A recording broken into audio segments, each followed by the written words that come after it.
Welcome to Unlocking Science. Our goal is to glorify God by studying and unlocking the secrets of His amazing creation. And my guest today is Dr. Jennifer Rivera. She's going to be joining us to help us monitor comments. You'll be on whose page? Ken Ham's page. Okay, so she's going to be taking comments for our live show today. Why don't you go ahead and explain to people a little bit about what you do here at the ministry, especially with some new things we've got coming up this fall. Yeah, so I am the Education Content Administrator here. And I kind of oversee the educational programs we have. So we've been working on our Explore Days the last couple days, trying to get those ready to open registration on our website. And so we're going to be offering a couple new ones this fall as well, getting us more outdoors. So we're really excited about that. So definitely stay tuned to our webpage. We also have our high school labs, which we're very excited about. Yeah, we mentioned that a little bit last week. So we have 3 labs coming up this fall: biology, chemistry, and forensics, and all of those still have spots available. So. All right, so our topic today is going to be about alcohols. And parents, don't get worried. We're not heading where you think we might be. But alcohols are a very important part of chemistry. And as we think about the way God has created the world, we often talk about the ways that things are ordered and structured. So we're going to be talking about chemical interactions today, the way different molecules form and the properties that they have as a result of that. And when I think about the way chemistry works, the beauty of the periodic table, I know people look at me funny when I say that, but it's an amazingly ordered, structured system that God's created, and it helps us predict and know what's going to happen. I can trust what happens in these chemical reactions we're going to do today because I've done them before, and they're going to do the same things that they did in the past. That's the same way with God. His creation reflects His character.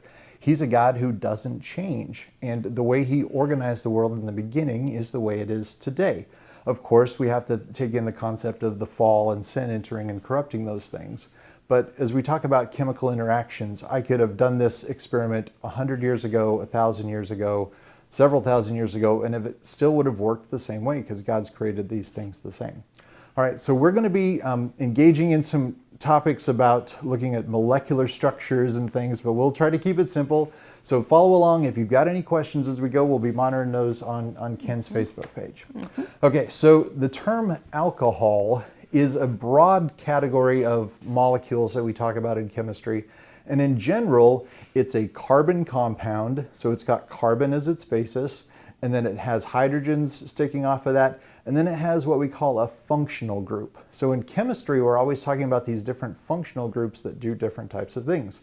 So today, the functional group we're talking about is an alcohol. So if we think about the molecules, these little models that I have down here on the table, these are some simple models that we've built. And this black ball in the middle here is going to represent the carbon atoms right here. These little white sticks with the white balls at the end, these are going to represent hydrogen atoms. And then this red is going to represent an oxygen atom. Now, in chemistry, carbon atoms always tend to form 4 bonds. So we see 1, 2, 3, 4 sticks coming off of the carbon atom. And oxygens tend to form 2 bonds, 1, 2. And then hydrogens, these little balls, they tend to form 1 bond. So this is a very stable molecule. This molecule over here, and you might think it looks like a 3-legged poodle. Okay? Here's his head and his body and the tail. We could flip the legs around. This again, there are 2 carbon atoms bonded in this one, and then it's got the hydrogen atoms surrounding these, and then the hydroxyl group up here. So when we bond this oxygen and this hydrogen to the carbon, we call this functional group that sits right up here a hydroxyl group. So you'll notice that if we look at these 2 side by side, they look pretty similar. But this one only has 1 carbon, and this one has 2 carbons. These are both alcohol models. Now, the name for these things comes from the number of carbons in the chain. So this has 1 carbon. It's not really a chain. It's just a single central point. And we call this structure methane. And because it has the alcohol, the hydroxyl group here, we call it methanol. So if this were just a hydrogen instead of the oxygen, it would be methane gas. This one is called ethane. It's got 2 carbon atoms bonded together. And when we add this hydroxyl group, this functional group, that makes it ethanol. This is the structure of the alcohol that you think of when you think of things that are in hand sanitizers or alcoholic beverages and things. Okay. Any comments or questions coming in yet? We've got some people joining us. All right. Yes, from Switzerland and All from right. Michigan. So, Okay, so here we have these 3 different molecules. So we've got 1 carbon on this one, we've got 2 carbons on this one, we've got 3 on this. So this is a methanol, ethanol, and this one without, you notice it doesn't have the red ball attached to it, we would just call this propane. So the prop means that there are 3 carbon atoms in a chain in the middle here. Now once we get to 3 carbons, things get a little bit trickier because I could attach this hydroxyl group. So here's the oxygen atom and the hydrogen atom, so we could call this the functional hydroxyl group. I could attach it in multiple positions. So if we think about this, it could replace this hydrogen and sit over here. It could replace one of these hydrogens and sit right here, or it could replace this hydrogen and sit over here. Okay? These different forms we call isomers. So that's our big science word of the day. An isomer, if you think about iso means the same. So this molecule would have the same chemical formula, but a different chemical structure. So let's do that right now. If I were to take this hydrogen off and replace it with this hydroxyl group, okay, this would become a molecule we call propanol. But I could do the same thing and I could switch places over here and I could put it in this position and we'd get a molecule that looks different. But this is still propanol because it's still got the 3 carbons in the center. So we have to come up with a way to name these things differently. So here's another model I've got that we can set over here. And this shows how the 3 carbons are here in a chain. Here, the hydroxyl group, which is the red and the blue ball sitting here, are coming off of the center carbon. And here, on this one, we have 3 carbons in a chain, but it's coming off of the first carbon. So one way we can name these things is to say that this is carbon number 1, carbon number 2, carbon number 3. Same over here, carbon 1, carbon 2, carbon 3. So this carbon atom on this, the hydroxyl group is connected to carbon number 1, so we'd call this 1-propanol. So if we come over here and the hydroxyl group is connected to carbon 1, 2, 3, it's connected to number 2. If the other one was 1-propanol, then this would be 2-propanol. Okay, so there are different structures that get named differently based on the way that the atoms are arranged in the molecule. Now the other way we can name this, back to our word iso, if you think about the structure of this, it looks very balanced. You have basically the same structure on both sides. So this is also called isopropyl alcohol. Okay, so there are lots of different naming conventions that we have, but chemists would know all of those things and be able to distinguish those different structures. So you may have heard that term before, isopropyl alcohol. Can you think of where you've heard it before? That's right, you've probably seen it as one of these little bottles of antiseptic cleaner. So this says right on the label, isopropyl alcohol, and it gives you a concentration 91%. Now you can also, so this bottle here is at 70%, so it's mixed with water and diluted a little bit more. So this one has 70% isopropyl alcohol and 30% of water as a solution. For a chemical supply company, I would order it in this structure. They don't sell it as isopropyl alcohol. For chemists, we call it 2-propanol. And this would be a pure bottle that hasn't even been opened yet. So a very pure form of this, 100% rather than the 91 or 70 that you'd buy at the store. All right, any questions coming in yet or things we can deal with? No, we just have people joining us. But I did notice on Mr. Patterson, one of these says rubbing alcohol on it and the other one doesn't. So Okay. what is the difference between those? Rubbing alcohol is just a common name that we've given to that. And people would often use this to rub it into their skin in different ways. Especially, we say it's an antiseptic, or it works as an antibacterial agent. So it would actually kill germs, things like bacteria and viruses that would be on your skin. So if you have a cut or a wound or something, you can use it as what we say is a topical antiseptic. So if you put something on the surface of your skin, it's called a topical treatment. You're doing it on the surface. So this is a rubbing alcohol or topical that's applied to the surface of the skin. That's kind of a generic term, and it doesn't necessarily mean anything specific. There are some specific. The USP is the body who names these chemicals and says how people can label them and things. And so typically rubbing alcohol would be isopropyl alcohol.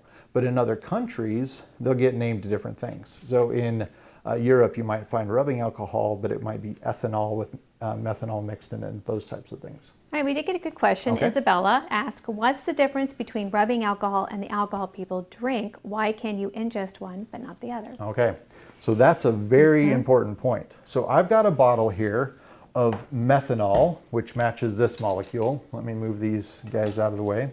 I've got a bottle of ethanol that's in a lot bigger jug here. I use a lot of this. And I've got a bottle of isopropyl alcohol over here. Okay. So these are the three different alcohols. And if you looked at these all in a clear plastic jug, would you be able to tell the difference if they didn't have a label on them? And I'd say the answer is no. Having worked with them a lot, I could probably tell the difference between them by their smell, but they're just the way they look, you're not going to be able to distinguish them. They're all clear liquids at room temperature, and but they do have different molecular structures and different properties. Methanol, this one that we have here, is often called wood alcohol. You might see it labeled that way in some older materials, or even sold that way in some resources. Methanol is actually very toxic. As little as 10 milliliters from this bottle could cause you to go blind permanently. Okay? So we need to be extremely careful dealing with methanol. It's very toxic, even absorbing it into your skin. If I were doing something where I might spill this or inhale the fumes too much, I'd want to do this wearing gloves or in a fume hood. This solution here, or this bottle here, is actually ethanol. So this is the type of alcohol that's in alcoholic beverages and things, or that we would use in cooking types of things. So ethanol has 2 carbons and the hydroxyl group rather than just 1 carbon, but our bodies can tolerate ethanol in certain quantities, but we can still cause too much ethanol in our bodies, and that gives us a poisoning. When we think of the drunkenness that occurs in the Bible, that's from drinking too much of this. Our bodies are not made to metabolize that as quickly, and so that can cause problems for our bodies. And then the rubbing alcohol, or this isopropyl alcohol, it's got the 3 carbons with the hydroxyl group coming off the middle one. And it would also be dangerous for you to drink. It's not as toxic as the methanol, but still not a good thing to drink. So this is why it's extremely important to know what you're working with, and to never be using things that you don't know the substance you're working with, because if you don't, and you don't understand the dangers with it, you could cause some serious harm. So extremely important to understand those things. Good. Okay, let's think about the properties of alcohols for a bit. We've talked about water before, and we've said that water is a sticky molecule. So if we think about the structure of a water molecule, we say atoms, and then this oxygen atom in the middle, and then these extra electrons. So if one water molecule was sitting next to another one, it would be attracted to it, and these water molecules would stick together. And the same thing is kind of true with alcohols. They've got the same basic structure with this hydroxyl group. Okay, you can kind of imagine this red ball here and this blue ball here representing a hydroxyl group with the hydrogen over here forming water. So it still makes the same types of bonds that are polarized to connect one another, but not quite as strong. So we know that the boiling point of water is 100 degrees Celsius. Okay? So if the bonds between the molecules have to be broken for something to boil, then what would we assume if the bonds in an alcohol are weaker than the bonds between water molecules? Well, if they're weaker, they should boil at a lower temperature. And indeed, if you have ethanol, it boils at a temperature of 78 degrees, and isopropyl alcohol boils at 82 degrees. So they have a lower boiling point. If you were to spill some isopropyl alcohol on the counter, it would evaporate pretty quickly because it has a low vapor point. It vaporizes very quickly compared to water. You could do this test at home. Take 2 drops of rubbing alcohol on a countertop surface. Works best if it's a dark countertop. It's not something that's not going to absorb the water or the alcohol. And take 2 drops of water and sit them next to one another and watch them. Now that's going to get boring, so you might use something like a hair dryer or a heat gun to blow constant temperature air on them and watch and see which one evaporates first. I would predict it's going to be the alcohol because of the properties that God's given it in that case. Another thing is their freezing point is different. So we know water freezes at 0 degrees Celsius or 32 Fahrenheit, and alcohols do not. Alcohols have a much lower freezing point. In fact, ethyl alcohol freezes at minus 114 Celsius. So it's very much lower, and isopropyl at 89.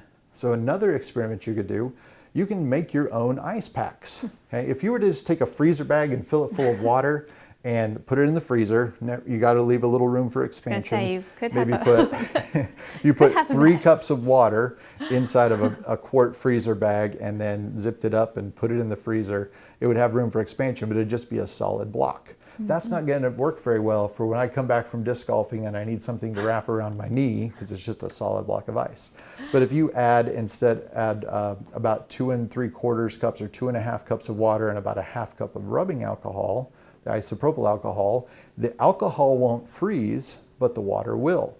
And they're soluble in one another. The big science word we use for that is miscible. So these 2 liquids mix together and they dissolve. And the alcohol won't freeze and the water will. And you'll get kind of a slushy substance, it'll feel like. And so you can make your own ice pack using that. If you do that, I'd recommend double bagging it though, because things do tend to leak and we want to take care of those types of things. So alcohols are used as solvents in lots of things. And that means that they dissolve. Now, producing alcohols is something you've probably done before. Okay? Have you ever baked bread using yeast? Then you've made alcohol because one of the natural processes that happens when the yeast ferment the sugars that are inside of either you're adding sugar to it or the carbohydrates that are inside of the wheat itself, it's fermenting that, and as a process it creates carbon dioxide gas, which are the little bubbles we get that make the bread dough rise, and it also creates ethanol. Okay? That's the same alcohol that we would add to alcoholic drinks. So to ferment something, anytime you ferment it, whether it's yogurt or kombucha or any of those fermented things, you're creating a small amount of alcohol. But it's not bad for our bodies. And if you cook those things, like the bread, you stick the bread in the oven, since the alcohol has such a low boiling point, okay, it's going to boil off and evaporate out of the bread. So you're not actually getting any of the alcohol in the bread. So alcohol is a natural byproduct that we get from fermenting anything. Any other questions coming in yet? There was a question about hydrogen peroxide. Okay. Hydrogen peroxide is a totally different thing. Right. So the only 2 chemical elements you hear in there are hydrogen and oxygen. Hydrogen peroxide. Right? So they don't have the carbon chains. So these are actually carbohydrates. They're an organic compound because they have carbon and hydrogen and oxygen in them. So we call these organic compounds, but hydrogen peroxide is inorganic. It doesn't have any carbon in it. Okay? So totally different thing, has a different action. The way it works is it uses radicalized oxygen atoms to attack things and cause damage to cells. Totally different action, but we still use it as an antiseptic. Now, someone did ask, so does that mean there's alcohol in all ice packs? A lot of ice packs will use different types of alcohols, but there are also other things. Glycols are another class of compounds that we would use in ice packs and things a lot. But yes, lots of ice packs would use alcohols as a antifreeze substance. So that kind of leads us to some of the uses. So we titled this episode Multipurpose Alcohols. Alcohols are actually everywhere around you, but you probably don't even recognize it or know it.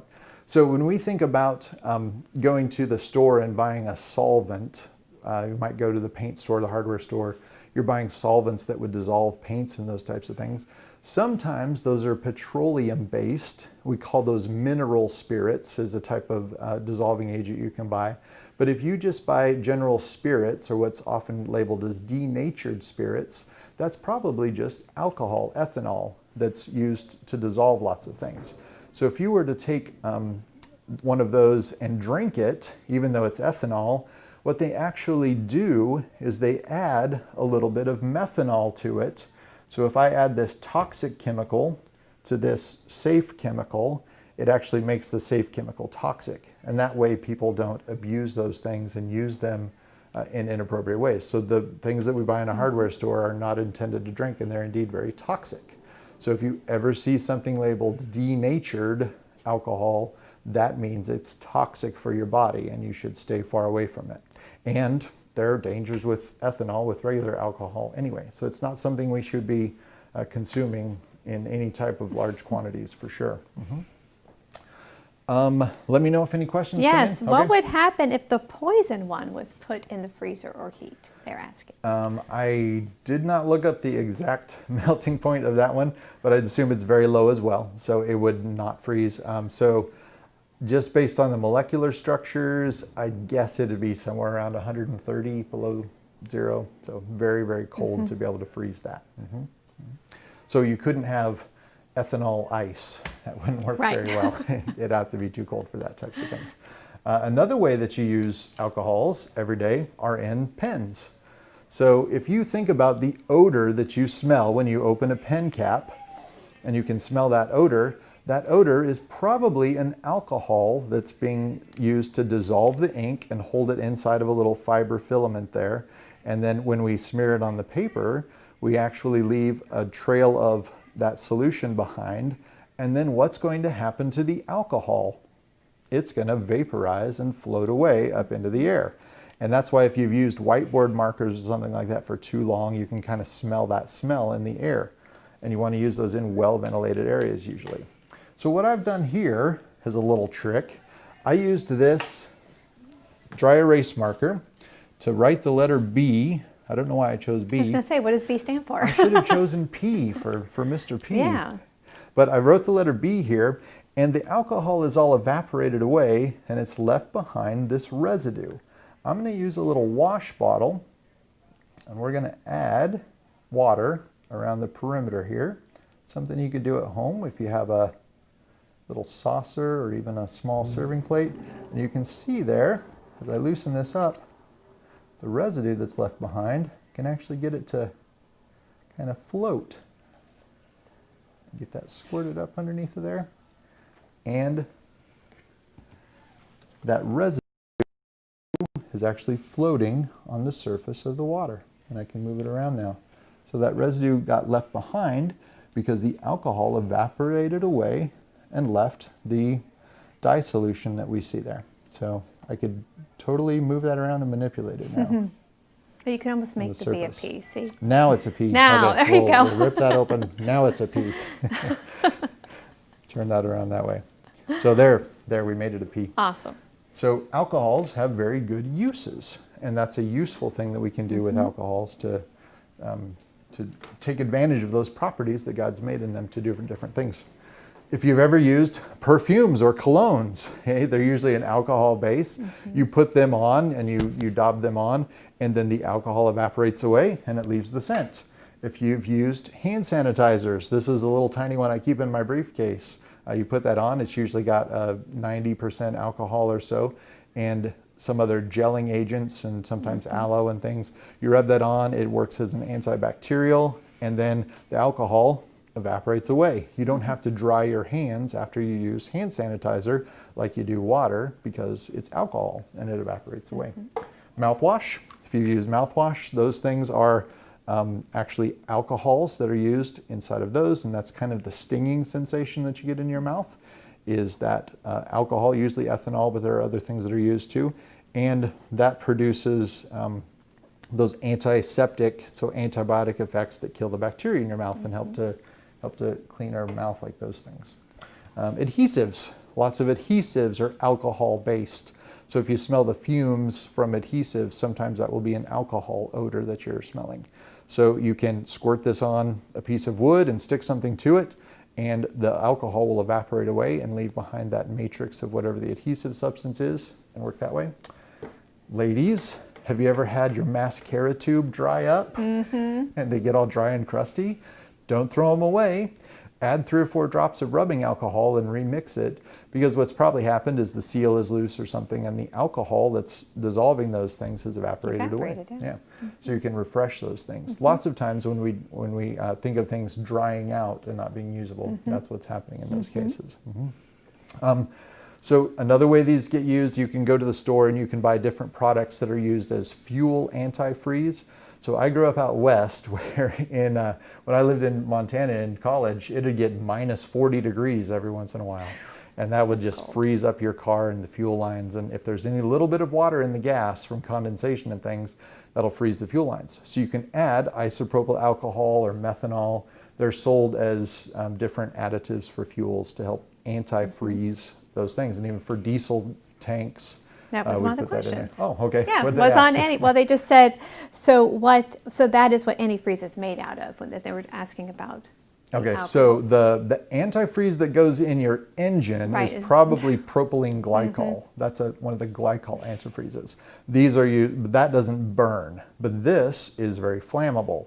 So this works well as an antifreeze inside of fuel, because whether it's diesel fuel or gasoline, because then it can burn away with the water and it gets passed through the engine. You wouldn't want to use regular antifreeze in your fuel tanks. Okay, special fuel antifreeze that are usually made out of either isopropyl or methanol in those things. So we had one question from Gianna. She said, how long does the alcohol take to evaporate in markers?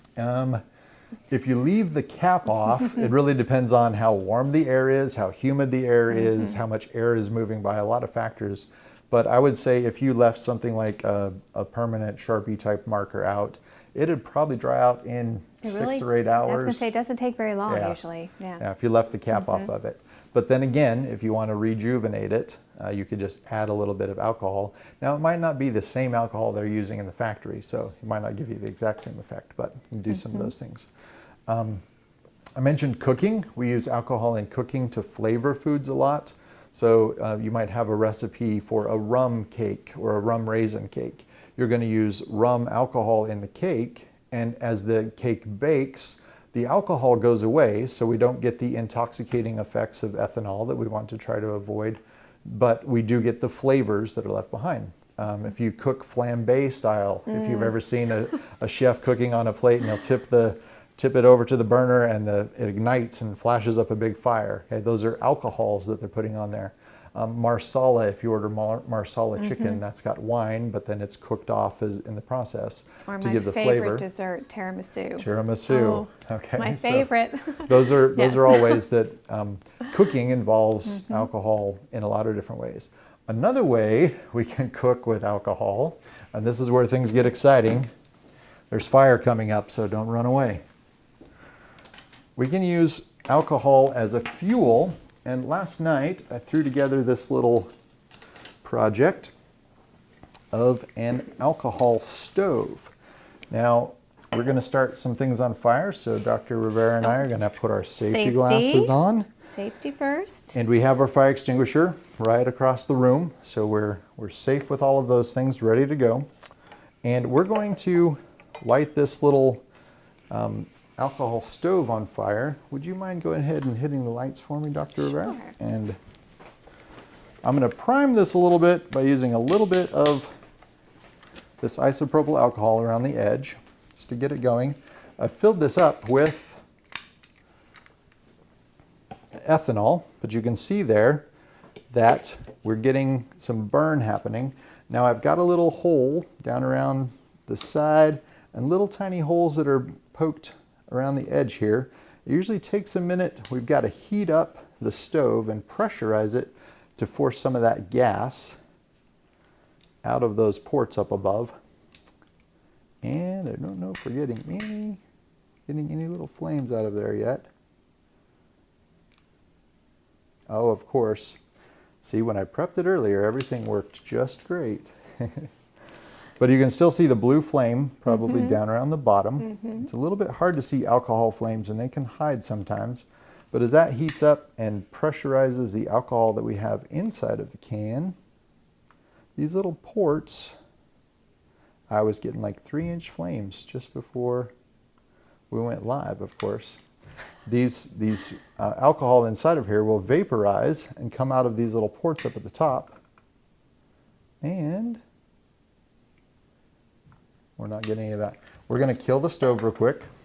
This is what happens when you try to do fun things live, huh? Yes. That's science, so it's okay. Okay, we're going to add a little bit more alcohol. I'm going to use my tongs so I don't burn myself here. Slide this out of the way. And add a little bit more of that isopropyl alcohol in there. Make sure we've got plenty to vent that. We'll try this again. This should work better. There we go. We're getting a little better burn there. Now I've got a hole down in the center, and that alcohol is going to start vaporizing, burning out of there. And we should get some nice flames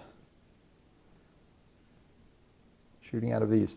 These types of stoves are actually used by backpackers very commonly, and they will use them to take on little trips because we can add the alcohol to the stove and it'll heat up water for us while we're boiling our meals.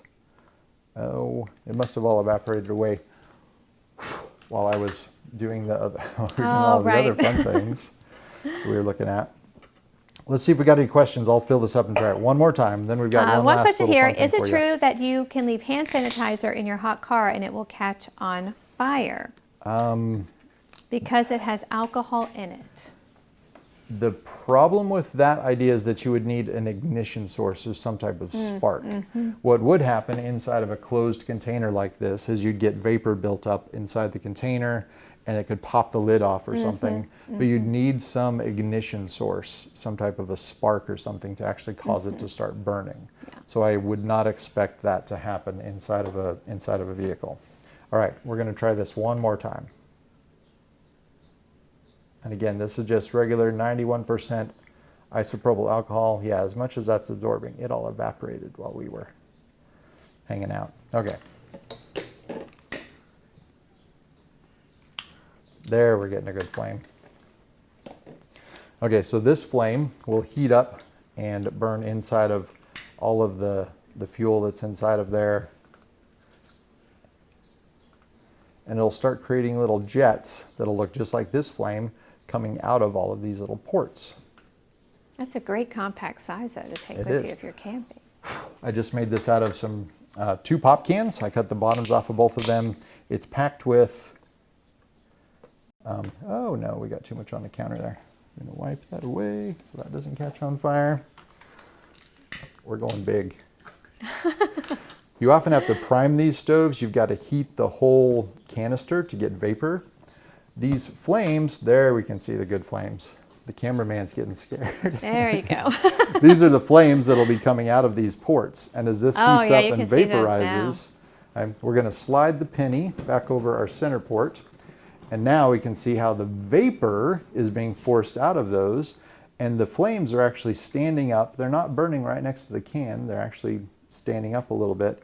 And as that can heats up, we're priming that canister. It's going to generate vapor. That vapor is going to be forced out because of the hot pressure of the gas out through those. And we've created our own little self-contained stove. We don't need compressed gases or anything like that. How long does it last? This one would probably burn for 25 minutes or so. Wow. And you could heat up several cups of water to boil like some noodles or something if you're out backpacking with some meals like that. Okay, the last thing we're going to do today is the big fun thing, assuming it's going to work. Oh, there we go. Okay, I'm going to slide this over here. We're going to leave the lights off for this one too. And this one, we're going to add vapor to our big bottle here. So this is just a standard bottle that you'd have on a water cooler.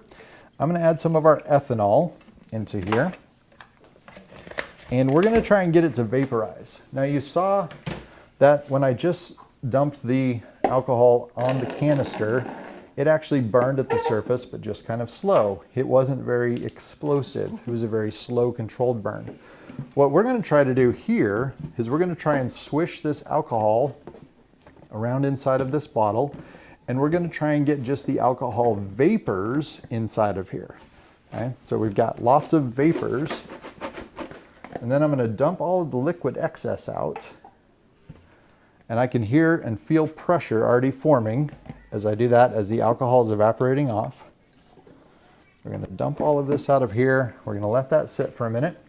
Now I'm going to light a match for Dr. Rivera, and she's going to drop the match inside of the bottle, and we're going to see a very interesting effect, assuming this works. Yes. Hopefully it'll work better than our can did just a second ago. And we want to get a little bit of oxygen in there, so I'm going to let it sit for just a second. We're going to move all these other flammables back out of the way.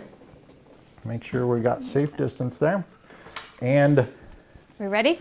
Big moment of truth. We'll see what happens here. Okay, let those burn and get warm. Make sure the wood's going well, and drop them down in there. Woo! Now you can see how rapidly That was you can see how rapidly that burned compared to the alcohol stove, because we had a very high ratio of fuel vapors to oxygen, and it burned very quickly. And that jet noise that you heard was actually the pressure difference created by the heat inside the bottle and the difference of pressure outside the bottle. And I'm going to try to capture a slow-mo of this for you and post it on my Facebook page so you can see this in slow-mo. But what we could actually see is the flames pulsing up and down, and we should be able to capture that as the pressure goes back and forth and it sucks air in and out of the bottle as the heat changes. So alcohols, as we can see, can be very useful for things. We could turn this into some type of a rocket just to have fun and shoot a bottle across the yard. And hope to do that someday. Make some little piezo-ignited alcohol-fueled rockets. Okay? Using these as fuel additives for fuels. You can buy ethanol to run your car on, E85 fuels, 85% ethanol. Most of it is used as fuel. Fuel that we use has some percentage of ethanol in it, generated from corn fermentation. So they use corn to generate that. So very cool things that we can do with alcohol. Getting a very nice cloud in the bottle too. Okay, and now as the air condenses, we're actually getting a cloud forming inside of the bottle from the water vapor that's left as a result of the burning process inside of there. Okay? Alcohols are very useful, but they can be very dangerous. So just like anything that's a useful thing, we have to use it with caution and with care. And when it comes to things like drinking and consuming that, we have to follow the Bible's guidelines for those things and honor God with the choices that we make in those areas. All right, thank you all for joining us. I hope you learned a little bit about alcohols and the different ways we can see them around us. And until we see you next time, get out and enjoy God's amazing creation.